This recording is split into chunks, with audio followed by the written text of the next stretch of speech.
జై శ్రీమన్నారాయణ.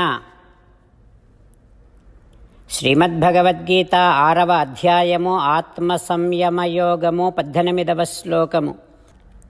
యదా వినియతం చిత్తం ఆత్మన్యేవ అవతిష్ఠతే నిస్పృహః సర్వకామేభ్యో యుక్త ఇత్యుచ్యతే తదా ఓం. గీతాచార్యుడు శ్రీకృష్ణ పరమాత్మ అర్జునుడితో పాటు మనందరికీ ఆత్మ సంయమ యోగాన్ని ఉపదేశం చేస్తూ ఉన్నాడు. పరమాత్మ అంటూ ఉన్నాడు, అర్జున, నీ మనస్సు ఆత్మను గురించే సంతతము ఆలోచిస్తూ ఉండాలి. ఆత్మదర్శనము ఒక్కటే నా జీవితానికి లక్ష్యమని, ఆత్మదర్శనము ఒక్కటే నా జీవిత ప్రయోజనమని నీ మనస్సు సంతతము ఆలోచిస్తూ ఉండాలి, స్మరిస్తూ ఉండాలి. నీ మనస్సుకి ఆత్మ తప్ప ఇంకొక ఆలోచన ఉండకూడదు. ఆ రకంగా సాధన చేస్తూ ఈ ప్రాపంచిక విషయభోగముల మీద ఉండే కోరికల మీద అసలు నీకు స్పృహ కూడా ఉండకూడదు. అట్లాంటి స్థితికి నువ్వు చేరుకుంటే అప్పుడు ఆత్మదర్శనానికి నీకు అర్హత లభించినట్టే అంటూ శ్రీకృష్ణ భగవానుడు మన మనస్సుని ఆత్మయందే నిశ్చలముగా ఉంచుతూ, మనస్సులో సంతతము ఆత్మదర్శనమనేటటువంటి లక్ష్యాన్ని గురించి ఆలోచిస్తూ, ఆత్మదర్శనము ఒక్కటే ప్రయోజనమనేటటువంటి స్థిరమైన నిర్ణయం మన మనస్సులో కలిగి ఉంటూ, ప్రాపంచికమైన కోరికల మీద అసలు స్పృహ కూడా లేకుండా చేసుకునే సాధన చేస్తూ ఉండమని భగవానుడు ఉపదేశం చేస్తూ ఉన్నాడు. ఆ పరమాత్మ ఉపదేశాన్ని మనసారా భావన చేస్తూ, ఆ రకమైనటువంటి సాధన చేసే ప్రయత్నము చేస్తూ, పరమాత్మ పలికిన పలుకులను అదే విధంగా పలికే ప్రయత్నం చేద్దాం. యదా వినియతం చిత్తం ఆత్మన్యేవావతిష్ఠతే నిస్పృహః సర్వకామేభ్యో యుక్త ఇత్యుచ్యతే తదా. అంతేకాకుండా మనం ప్రతిరోజు శ్రీమన్నారాయణుడికి ఒక 8 పనులు చేస్తాం అని మాట ఇద్దాం. ఎందుకంటే శ్రీకృష్ణ భగవానుడు 18వ అధ్యాయములో 65 నుండి 70వ శ్లోకాల ద్వారా శ్రీమద్భగవద్గీత అంతటికీ సారభూతముగా మనకు 8 పనులు చేయమని చెప్పాడు. అలా చేస్తే చాలు, నేను మిమ్మల్ని అన్ని విధాలుగా రక్షిస్తా అని ప్రమాణపూర్వకముగా ప్రతిజ్ఞ కూడా చేశాడు. అందుకని శ్రీమద్భగవద్గీతను అంతటినీ విన్న తర్వాత అర్జునుడు కూడా చివరకు కరిష్యే వచనం తవ, కృష్ణ నువ్వు చెప్పినట్టే చేస్తా అని అన్నాడు. కనుకనే భగవానుడు అర్జునుడికి అన్ని విధాల విజయాన్ని అందించాడు. మనం కూడా ప్రతిరోజు శ్రీమన్నారాయణుడికి ఆ రకంగానే మాట ఇద్దాం.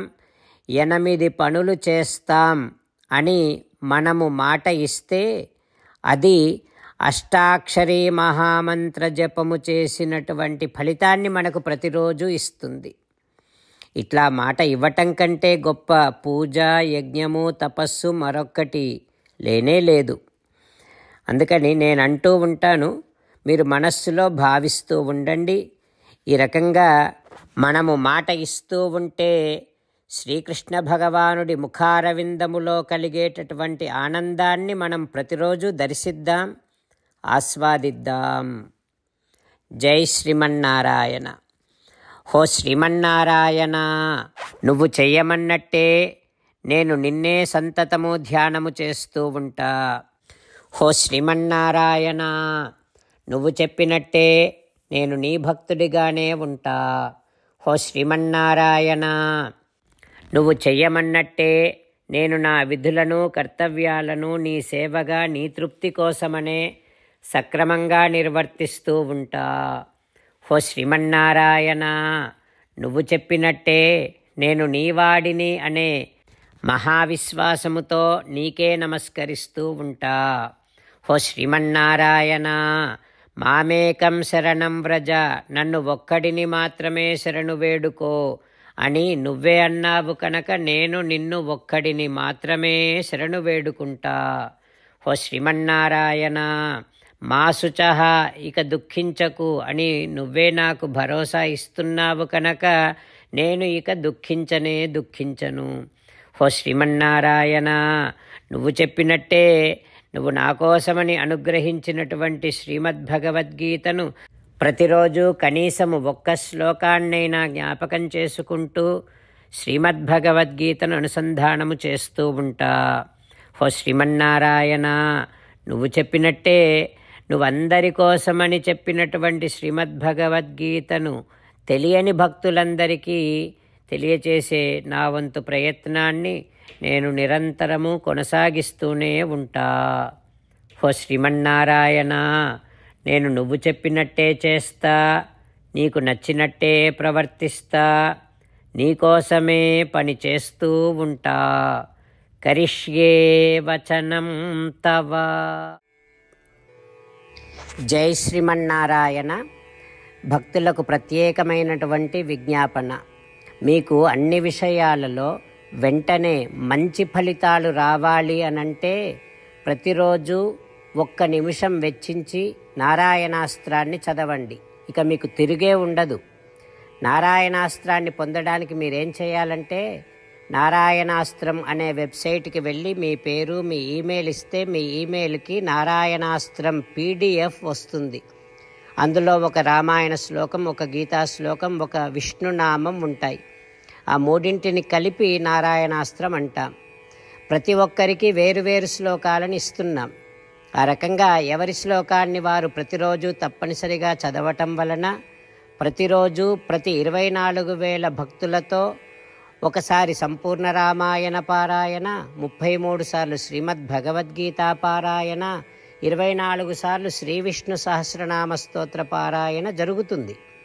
ప్రతి ఒక్కరికి అంతటి విశేష ఫలితము ప్రతిరోజు లభిస్తుంది.